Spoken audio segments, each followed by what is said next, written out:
नमस्कार विद्यार्थी मित्रांनो, डॉक्टर सुशील स्पॉटलाइट या युट्यूब चॅनलवर आपलं सर्वांचं स्वागत आहे। 6 फेब्रुवारी बुधवार संबंधीच्या महत्त्वाच्या न्यूज आपण बघणार आहोत। अण्णा हजारे यांनी 7 दिवसापासून सुरू असलेलं उपोषण मागे घेतलेलं आहे। 7 दिवस हा 7 आकडा लक्षात ठेवू असू देत। मुख्यमंत्री तसेच इतर काही केंद्रीय मंत्री यांनी अण्णांबरोबर जवळपास 6 ते 7 तासांची जी काही त्यांची बैठक होती, त्याच्यानंतर अण्णांनी उपोषण मागे घेतलेलं आहे। या बैठकीचं निष्पन्न काय तर काही महत्त्वाच्या बाबी समोर आलेल्या आहेत किंवा त्या आश्वासनं त्यांनी दिले अण्णांना। लोकपाल निवड समितीची 13 फेब्रुवारीला बैठक झालेली आहे, बैठक होणार आहे। त्याच्यानंतर लोकपाल विधेयक याचा मसुदा जो काही असेल तो मसुदा ठरवण्यासाठी संयुक्त समिती स्थापन केली जाईल। या संयुक्त समितीमध्ये अण्णा हजारे यांनी सुचवलेल्या काही व्यक्ती तसेच सरकार नियुक्त प्रतिनिधी याचा भाग असतील। त्याच्यानंतर शेतकऱ्यांसंबंधीचे प्रश्न तसेच कृषी मूल्य आयोग स्वायत्तता यासाठीची जी काही समिती सुद्धा स्थापन करण्यात येईल। अण्णांनी जे काही उपोषण मागे घेतलं ते गावातीलच ज्येष्ठ महिला तोलाबाई पठारे यांच्या हस्ते लिंबू पाणी घेऊन त्यांनी उपोषण सोडलेलं आहे। सो हे एक नाव आपल्यासाठी महत्वाचं आहे, तोलाबाई पठारे। अग्रलेख जो आहे, अण्णा उपोषणच सोडा, आता हा खूप महत्वाचा अग्रलेख आहे किंवा लोकपाल सारखी जी काही यंत्रणा आहे ती यंत्रणा उद्या आल्यानंतर ती 100% इफिशियन्सीनी काम करेल का बाबा, हेच प्रश्नचिन्ह आहे। कारण कोणतीही व्यक्ती किंवा यंत्रणेस अनिर्बंध अधिकार देणे ही भ्रष्टाचाराची सुरुवात असते। हे वाक्य खूप महत्वाचं आहे की कुठली व्यक्ती असू देत किंवा कुठली यंत्रणा संस्था असू देत, त्यांना जर अनिर्बंध अधिकार दिलेत तर तिथूनच भ्रष्टाचार सुरू होतं। की power corrupts and absolute power corrupts absolutely असं लॉर्ड ऍक्टन म्हटला होता, त्याची प्रचिती इथं येते। त्यामुळे लोकपाल याला अपवाद असणार नाहीये। केटी थॉमस असतील, फली नरिमन असतील, यांनी याच्याबद्दल ऑलरेडी त्यांची मतं दिलेली आहेत की हे काही खूप वर्कआउट करणार नाही प्रॉपर, कारण याचा सुद्धा लोकपालमध्ये माणसंच असणार आहे आणि ते प्रॉब्लेमॅटिक आहे। लोकपाल सारख्या तकलादू मागणीसाठी अण्णा हजारेंनी आपली ताकद वारंवार व्यर्थ घालू नये या संबंधीचा हा अग्रलेख आहे। त्याच्यानंतर नेक्स्ट वन, प्रशांत किशोर। 2014ची जी काही निवडणूक होती लोकसभेची, त्या निवडणुकीमधलं ट्रम्प कार्ड म्हणजे प्रशांत किशोर। 2014 भाजपाची निवडणूक रणनीती त्यांनी आखली होती, निवडणूक रणनीतीकार म्हणून ते ओळखले जातात। तसेच ते आता संयुक्त जनता दलचे उपाध्यक्ष सुद्धा आहेत आणि लोकसभेचं इलेक्शनही ते लढतील असे कयास लावले जातात। 2019 साठी उद्धव ठाकरे यांनी त्यांच्याशी मातोश्रीवर चर्चा केलेली आहे। सो प्रशांत किशोर हे न्यूजमध्ये आहेत। प्रशांत किशोर ही व्यक्ती आपल्यासाठी खूप महत्वाची आहे, येत्या काळात त्यांच्यावर प्रश्न सुद्धा विचारला जाऊ शकतो। त्याच्यानंतर 7वा वेतन आयोग जो आहे त्याचा अध्यादेश सुद्धा निघालेला आहे आणि आता त्याच्यामध्ये घरभाडे भत्ता जो काही असणार आहे तो घरभाडे भत्ता खालीलप्रमाणे असेल। याच्यामध्ये आता शहरांचं वर्गीकरण आहे बघा, XYZ असं। एक्स मध्ये मुंबई, ठाणे, नवी मुंबई आणि पुणे ही शहरं येतात आणि याच्यामध्ये तुम्हाला घरभाडे भत्ता मिळणार 24%।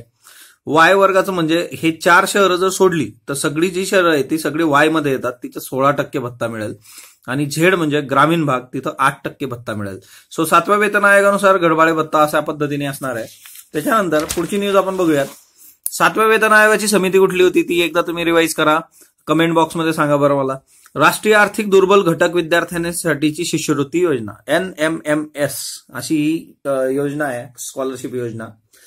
आता याच्यासाठी महाराष्ट्रामध्ये महाराष्ट्र राज्य परीक्षा परिषदेतर्फे घेण्यात आली होती आणि महाराष्ट्र राज्य परीक्षा परिषदेतर्फे जी घेण्यात आली परीक्षा त्याच्यामधून स्कॉलरशिपसाठी 11,682 विद्यार्थ्यांची निवड झाली।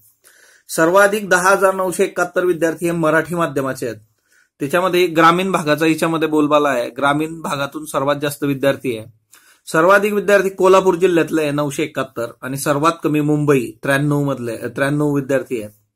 पुणे 801, सोलापूर 498, सातारा 404, सांगली 353, नगर 558। सो सर्वात अधिक कोल्हापूर, सर्वात कमी मुंबई।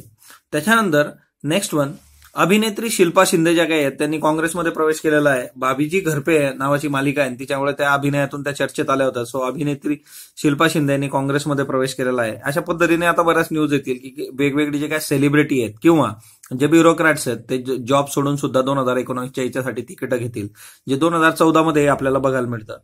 संपादकीय लोकसत्ता जो आहे ते डेटा संबंधीचं आहे, ते दर वीकली हे सदर चालतं बघा की डेटा, त्याला विदा असा शब्द त्यांनी वापरला आहे। आणि डेटा, संपूर्ण डेटा म्हणजे काय असतो तर एखाद्या गोष्टीला किती सकारात्मक प्रतिसाद मिळाला आणि किती मिळाला नाही याची माहिती। म्हणजे एखादी पोस्ट तुम्ही टाकता FB वर, त्या पोस्टला किती लोक लाईक करणार आहे किंवा किती लोक डिसलाईक करणार आहे, किती लोक त्याच्या फेवरमध्ये कमेंट करतील, किती लोक त्याच्या अगेन्स्ट कमेंट करतील। मग त्यातून प्रतिसाद देणारे आणि न देणारे या गटांसाठी निरनिराळ्या प्रकारची रणनीती आखता येते। कुणापुढे कशा प्रकारच्या बातम्या ठेवाय याचाही हा नीतीचा भाग। म्हणजे एखाद्या व्यक्तीचं जर तुम्ही फेसबुक वॉल बघितली, तिच्यावरून ती व्यक्ती कसा विचार करते हे तुमच्या लक्षात येऊ शकतं आणि तिच्यामधून त्या व्यक्तीला कशा पद्धतीची माहिती पुरवली गेली पाहिजे या संबंधीचं विश्लेषण याच्यामध्ये केलं जातं. सो डेटा ही एक महत्वाची बाब आहे. येत्या काळामध्ये युपीएससी मेन्स साठी महत्वाचं हे खूप आहे किंवा तुम्हाला मराठीमधून असा डेटा मिळणं, तो लोकसत्ताचे हे असे संपादकीय तुम्ही मिस करता कामा नये. महाराष्ट्र टाइमचं जे संपादकीय आहे ते परत एकदा साखर उत्पादक आणि ऊस उत्पादक शेतकऱ्यांसंबंधीचं आहे, ज्याच्यावर आपण बऱ्याचदा बोललेलो आहे, ते तुम्ही बघू शकता. सुकथनकर समिती जी काही आहे त्यांचं कामकाज स्थगित करण्यात आलेलं आहे अनिश्चित काळासाठी. नाणार प्रकल्प जो काही होता त्याच्यासाठी सुकथनकर समिती आहे. रत्नापूर राजापूर तालुका नाणार येथील तेल शुद्धीकरण प्रकल्पासंबंधी राज्याचे माजी मुख्य सचिव म सुकथनकर यांच्या अध्यक्षतेखाली ही कमिटी समिती स्थापन करण्यात आली आहे. कामकाज अनिश्चित काळासाठी स्थगित करण्याचं रिझन असं आहे की सरकारी यंत्रणा वापरली म्हणून स्थानिक शिवसेनेने तीव्र आक्षेप नोंदवला आणि त्याच्यातूनच मुख्यमंत्र्यांनी स्थगितीचे निर्देश दिलेले आहेत. सो सुकथन समिती कामकाज स्थगित झालेलं आहे. नाणार संबंधीची ही समिती आहे. द्विपक्षीय संबंध दृढ करण्यासंबंधी भारत आणि मोनॅकोचा निर्धार. मोनॅको हा देश आहे बघा. मोनॅकोचे घटनात्मक प्रमुख असलेले राजे अल्बर्ट II हे भारताच्या दौऱ्यावर आहे. पंतप्रधान व राष्ट्रपतींशी त्यांनी चर्चा केलेली आहे आणि याच्यातून 2 महत्वाच्या बाबी समोर आलेल्या आहेत की कुठल्या याच्यात तर व्यापार आणि गुंतवणूक क्षेत्र बळकट करायचं, हवामान बदलांशी संबंधित प्रश्नांना तोंड द्यायचं. आता तुमचं काम असं असेल की अॅटलासमध्ये मोनॅको नावाचा देश नेमका कुठं आहे, त्याच्या आजूबाजूचे देश कुठं आहे, की त्याच्या जवळ असणारी कुठली नदी तिथून वाहते का, कुठला पर्वत आहे का, हे बघणं तुमचं गरजेचं आहे. सो अशा पद्धतीने मोनॅको कुठं आहे ते तुम्ही अॅटलासमध्ये बघाल. महात्मा फुले जन आरोग्य योजना जी आहे तिच्यामध्ये वाटाघाटीतून विमा हप्त्यापोटी 111 कोटींची बचत आहे. कारण याच्यामध्ये असं असतं की विमा कंपनीनी दरवर्षी 2% रक्कम ही त्याच्या जाहिरातबाजीसाठी खर्च करायची असते, पण 2012 पासून तीही खर्च केलेली नव्हती आणि त्या सगळ्या याच्यातून ही बचत झालेली आहे. महाराष्ट्रात 2012 पासून राजीव गांधी जीवनदायिनी योजना सुरू करण्यात आली होती. तिचं नामकरण करून तीच आता महात्मा फुले जन आरोग्य योजना म्हणून आपण बघतो. ही योजना या कारणासाठी पण चर्चेत होती की आपलं जे काही आयुष्यमान भारत आहे तर आयुष्यमान भारतमध्ये पॅरलली ही वर्कआउट करायची का, तर ते आता तोही तिढा सुटला आणि दोघी वेगवेगळ्या सेपरेटली त्यांची अंमलबजावणी होणार आहे. त्याच्यामुळे महात्मा फुले जन आरोग्य योजना महत्वाची आहे.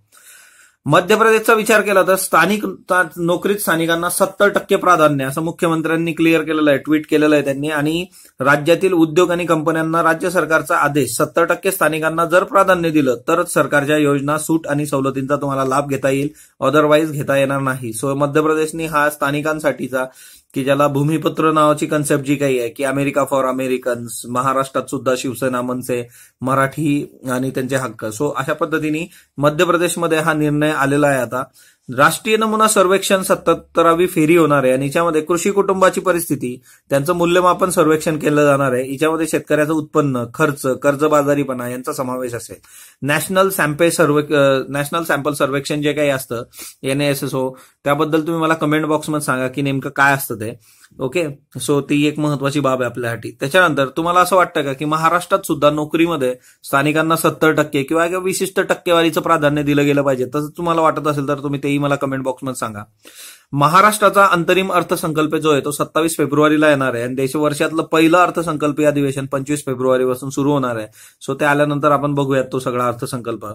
अदृश्य राक्षस किंवा अदृश्य साथ आणि ज्याला आपण कुपोषण म्हणतो, 10 वर्षापर्यंतच्या मुलांचा अभ्यास जर बघितला याच्यामध्ये तर तिच्यामधून काही धक्कादायक गोष्टी समोर येतात. 1, मुंबईत 10 पैकी 4 मुलं कुपोषित आहेत. दिल्लीमध्ये 2 पैकी 1 मूल कुपोषित आहे. कोलकातामध्ये 44% मुलं कुपोषित आहेत. पुण्यामध्ये 14% मुलं कुपोषित आहेत. इथं सरळ सरळ तुम्हाला दिसतं की हे 50%, म्हणजे सर्वात जास्त दिल्लीमधली परिस्थिती वाईट आहे. त्याच्यानंतर कोलकाता आहे, मुंबई, पुणे. सो कुपोषण हा खूप मोठा प्रॉब्लेम आहे आपल्या इथं की आपण कुपोषणासंबंधी मेळघाट आणि त्या याच्यामध्येही वर्कआउट करायचं असतं आपल्याला नियमितपणे. आणि कुपोषणासाठीच्या बऱ्याचशा स्कीम सुद्धा आपण, म्हणजे प्रधानमंत्री मातृवंदना योजना की स्त्रीला काम करावं लागतं बऱ्याचदा गर्भधारणा किंवा प्रसूतीनंतर लगेच, त्याच्यासाठी आपण कॅश वगैरे देतो. ह्या सगळ्या महत्वाच्या गोष्टी आपण अभ्यासल्या पाहिजे की कुठल्या कुठल्या योजना आहेत बघा की मातेसाठी आणि तिच्या बाळाच्या आरोग्यासाठीच्या कुठल्या कुठल्या योजना आहेत त्या तुम्ही कमेंट बॉक्समध्ये सांगा आपल्याला. आपण योजना घेतलेल्या आहेत सर्व. तुम्ही स्पॉटलाइट वर्कशॉप म्हणून जो काही प्लेलिस्ट आहे ती बघू शकता, तिच्यात तुम्हाला करंट आणि योजना दोघी गोष्टी दिसतील.